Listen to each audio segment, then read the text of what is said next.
dintr-un albastru și o femelă marmurată. Uitați ce a dat și știți de ce?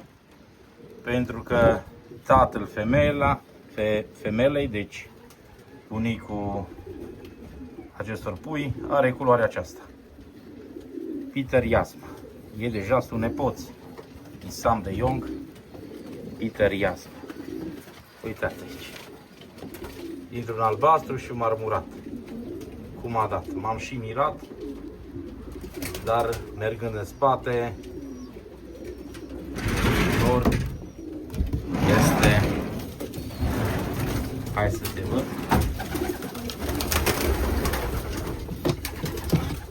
bunicul lor este acesta, bunicul lor, da?